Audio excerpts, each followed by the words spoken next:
What's up, everyone? It is Jason Jedi, and welcome back to my channel. In this video, I'm going to talk about a somewhat controversial topic that I think I've talked about ad nauseum or in nauseum, or it just made me freaking nauseous talking about over the past decade plus, and it has to do with the importance of mixing at events. So DJs, is it important for you to know how to beat mix when you are rocking parties? The answer is yes. Now, I'm not trying to throw together a clickbait style video that's controversial and gets people all heated and whatever. You can have your own opinions on this, and whether you mix or don't mix, I'm going to go on record right here on my channel once again for like the 790th time saying mixing is one of those key components to being a DJ, and it helps you make your events better, makes your parties better, and it makes you a better DJ as a whole. And if you are someone that uses the title D and J before your name, if you are someone that rocks parties or prides themselves on rocking parties, or even has a business that rocks parties, you need to know the fundamental basics of how to put two songs together properly that's going to hold the integrity of the moment and also have a flow. I think that's probably like the biggest thing. Beat mixing is super important. And at my events, I beat mix my songs most of the times. If I'm not scratching or dropping on the one, I'm mixing my stuff together. Now, you can't mix every style of music all night long. I understand that. There are certain genres where it just doesn't make sense, but there are a lot of tools available to DJs nowadays. And whether you're mixing Motown or 60s or 50s or 70s or 80s, that you can find redrums that hold the kind of the realness of that track with a simple kind of lead in and lead out to help you up your game in this area. Obviously, there are slow songs and this and that where you're not gonna mix, but mixing is an important part of my life, and I do it at dinner. I do it when we're warming the room up, when we open up the doors. I mix all night long, and I rarely don't mix songs together unless it's just a song that doesn't make sense. It could be like a sing-along family favorite that I'm gonna like transition to a different direction or something like that. That would be a case where I don't mix. If I'm playing two slow songs back to back, I'm not gonna per se mix them together from like a beat to beat fashion, but I'm gonna play it so it at least holds the kind of vibe together. And really, that's what mixing is all about. It's about keeping a flow, creating a flow, and evolving the event using music as the catalyst with your talent as a DJ. And again, if you are a DJ and you're not mixing, you need to be. And if you're someone that doesn't value that or doesn't have the skill set or could use improvement, I think a lot of people fall into that category. Now is the time, as we enter into the winter, where you can spend some time behind the scenes working on the craft, making yourself even better. If you're someone that doesn't practice and you are newer to the craft, you should be practicing. How did I get so tight with my mixing? Well, I used to work in clubs that were almost empty, and I would play them as if they were completely packed. And guess what? Over time, being consistent, it helped me improve my craft. It also helped me fill that room. And it's not like it just stopped there for me. It's kind of like an obsession that I've kind of put into my space, and it's a part of the craft that I'm always looking to improve. As technology offers more tools, I try to incorporate the different mixers, the different ways you can do things into how I operate live at my events to help kind of evolve my overall delivery of music. I think if you are a DJ and you are a lifelong DJ, you always need to be a student of the craft. You can never be too good. There's always something to learn. There's always a new style of music. There's always a new way to do something. You can focus in on scratching or dropping in on the one, or, mixing tracks together. When I was coming up, I used to always play a lot of music, and we would have like 30-second to 3-minute blends of two tracks where you would literally, without the Serato waveform, you would listen, and by ear, you would kind of keep things lined up, and you would just make things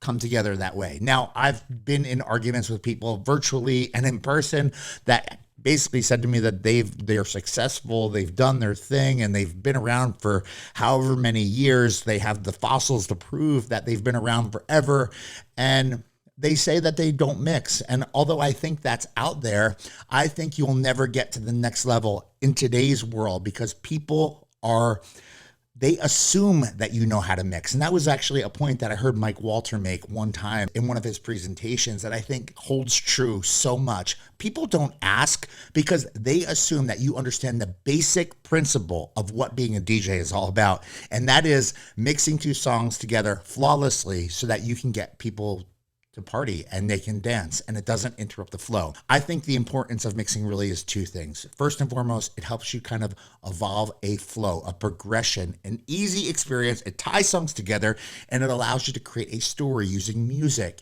at an event. I think it helps you kind of keep a dance floor intact. Keeping that dance floor intact is super important. And there is nothing worse than being somewhere and dancing to a song, and then there's either an awkward pause or like crazy sneakers in a dryer kind of experience where the beats don't line up, things crash together, and you're almost like taken back. And I think that's terrible because people essentially have to stop their flow, stop, listen to what's coming on, and then they dive back into whatever is going on and they kind of latch into that next song until it happens again. Now, after that happens a couple times, it's hard to hold that integrity of that dance floor together because it might not be easy to dance to with some people.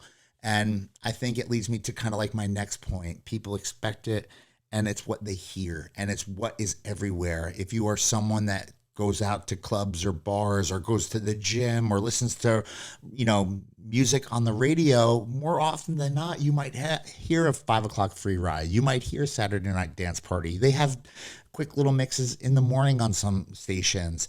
When you go to the gym, workout classes, actually the gym floor itself, even entire gyms like Orange Theory are playing fitness mixes that are tied together and structured properly. They're mixed properly, because it creates a vibe, it creates an energy. It kind of holds that integrity of that whole experience together, and it kind of keeps it in one organized flow. Now, I'm super passionate about mixing. I think everyone needs to do it, and I want to hear from you. Do you agree with me? Is mixing important? Thumbs up, yes, if you do, and if you don't, throw in the comments down below. I'd love to have a conversation with you about it right here in this video. I'm not going to just stop there. People ask me all the time, yo, Jason, well, how much of your events do you mix? Like a lot of my events. And I want to show you some video footage from my events of varied sorts. These are all weddings that have happened in the past 6 months.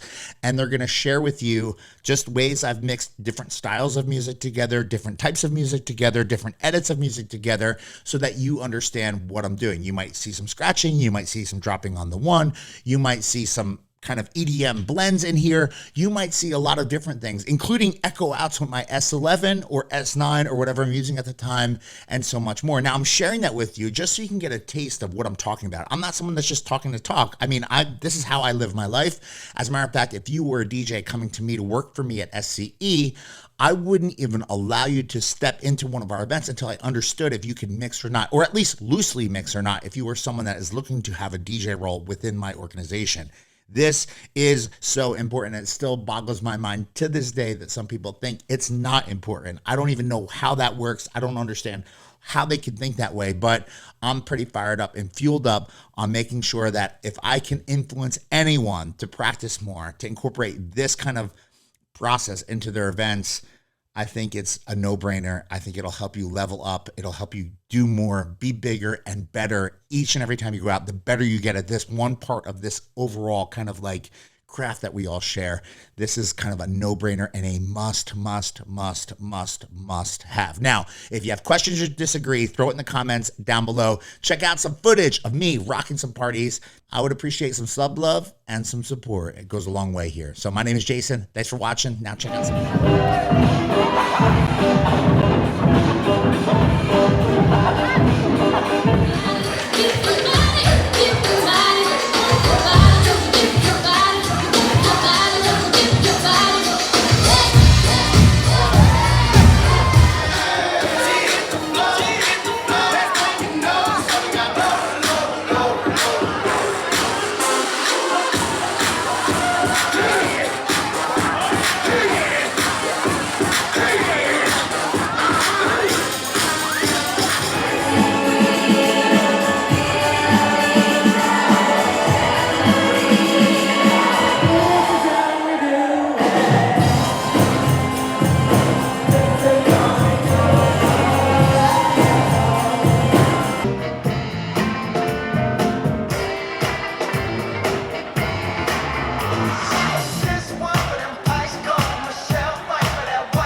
Here we go.